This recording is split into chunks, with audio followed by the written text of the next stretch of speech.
Noong bata pa ako, kapag natambay ako sa sari-sari store namin at tinitingnan ang mga paninda, napapaisip ako kung yung mga picture ba na nakikita sa packaging is yun din yung mismong nasa loob. Uy, may manok sa noodles na to. Mukhang masarap yan ah. Ma, pwede po ito na lang yung ulam natin? Saan? Ah, yan ba? Sige. Kinagabihan. Ay, nasan yung manok? Sigurado ako na may manok dun sa picture ng noodles ah. Ma, asan po yung manok? Anong manok? Yung manok, di ba po dapat may kasamang manok yung noodles? Ha? Ay, ayan na yun. Ay, walang manok. Akala ko meron. Di naman pala totoo yung nasa picture. Ganon din yung iniisip ko sa mga lata ng evaporada at kondensada. Kapag tinitingnan ko yun nung bata pa ako, abay grabe yung paglalaway ko kasi ang sasarap ng mga nakikita kong picture sa lata. Ang sasarap naman ng mga nasa loob ng lata na yan, matatamis. Pero, paano naman kaya nagkasya yung halo-halo na yan sa lata? Pati tong leche flan.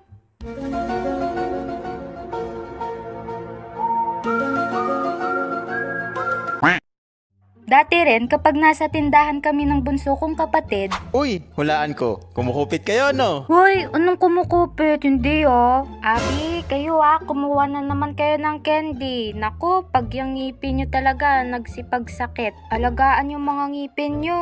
Last na yan ah. Ops, paalala ah, hindi mabuting gawain ang mangupit, kaya wag gagayahin ang mga susunod na pangyayari. Kapag kaming dalawa ng kapatid ko ay naiiwan sa loob ng tindahan at nag-aantay ng bibili, trip na trip talaga naming mangpapak ng Milo. Kasi sino ba namang di gustong mampapak nun? Ang sarap-sarap ng chocolate powder ng Milo. Oops, hindi to sponsored ah. Milo, baka naman. Char. Sarap. Kinabukasan. Sakit ng lalamunan ko ah. Tas alam nyo yung chocolate stick na choco-choco? Naku, isa pa yan sa mga target namin magkakapatid. Yum yum yum. Ang tamis, isa pa nga. Kapatid, tama na yan. At baka masobrahan ka na sa kakakain mo ng matamis. No, kumain ka lang ng chocolate. Matamis yan. Gusto mo yan, di ba? Kapatid, huwag mo siyang pakinggan. Gusto mo bang malugi ang inyong tindahan? Ayaw. O, kung ganun, huwag ka nang mangupit ng choco-choco at uminom ka na lamang ng isang basong tubig. Chocolate! Chocolate! Dali na, kuha ka na ng choco-choco dun, dali! Tandaan, hindi magandang asal ang pangungupit sa tindahan. Tama, hindi maganda ang mangupit. Masusunod, aking anghel na konsensya. Ay, okay.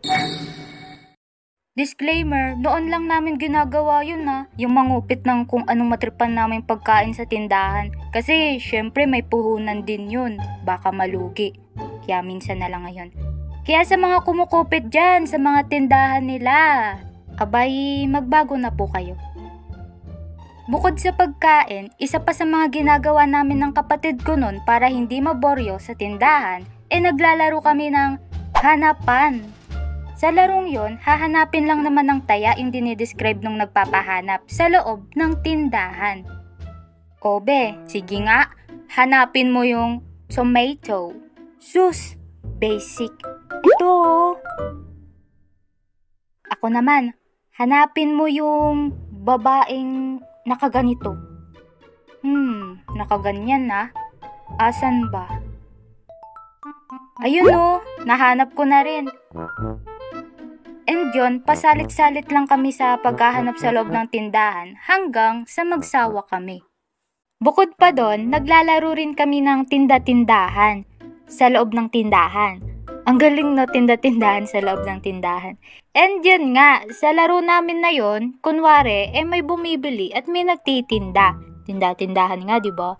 At dahil nga sa loob kami ng tindahan namin naglalaro nun, mga totoong paninda talaga yung ginagamit namin sa laro namin na yun. Pabili nga po ng biskwit, tapos chichirya, tapos sabon, tas sardinas at shampoo. Tas ito pa pala, tas ito, tas ayon at iyong candy. Ang dami mong bilihin ah. Salamat. Tas pagkatapos nun, binabalik na lang agad namin sa tamang lagayan yung mga kinuha naming paninda. At baka kami mapagalitan kapag di namin naibalik ang mga yun sa mga tamang lagayan. Marami na rin akong naranasang nakakatawa kapag nagtitinda ako.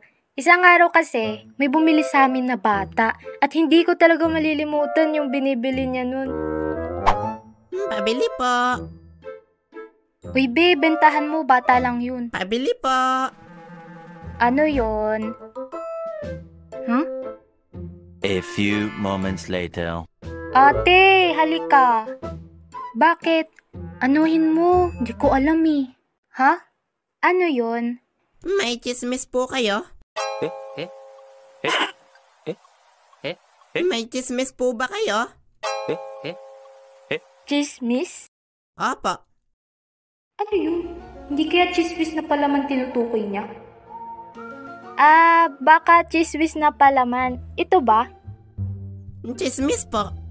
Chismis? Ano yun? Wala kaming chismis eh. Sige po. Saan kaya ako maghahanap ng chismis? So yun, pagkaalis ng bata, tsaka lang namin nailabas yung pinipigilan naming tawa. Kasi ano yung chismis na sinasabi niya? Nakakatawa lang talaga kasi habang sinasabi niya na Chismis po. makikita mo sa kanya yung inosente niyang muka. Tapos kaming dalawa ng kapatid ko, todo pigil na sa tawa. Kasi yung nasa isip namin nun, yung chismis na sinasabi ng mga marites, ganun. Then ayun, tsaka ko lang na-realize na baka yung binabanggit niya pala na chismis, yung brand ng cheese powder, yung chismis. Tas ito pa, ate, may manok po kayo? What? Manok? Halabi, sari-sari store to, hindi palengke. Kung yung hinahanap ng naunang bata ay chismis, abay ngayon naman manok na ang hinahanap. Manok? Opo. Manok. Chichirya ba yun? Hindi po. Noodles na chicken? Hindi rin po. Ano yun? Anong manok? Manok po. Parang wala kaming ganun eh. Hanggang ngayon napapaisip pa rin ako kung ano ba yung manok na sinasabi niya. Pero siguro ko chicken cubes yun. Kasi manok eh. Tsaka ano pa bang ibang produkto sa sari-sari store na may kinalaman sa manok bukod sa flavor ng noodles, chichirya, at chicken cubes, di ba? Meron pa, chicken breading. Ayo nga no. Kayo ba, ano yung mga experience nyo pagdating sa tindahan? Share nyo naman dyan sa comment section dali at baka may mga makarelate din. So yun, bago patapos itong video, gusto ko lang pasalamatan ng ating mga guests sa video natin ngayon, sila Kuya Tony at Kuya Cheng. Nakakatuwa kasi nakasama natin sila for today's video.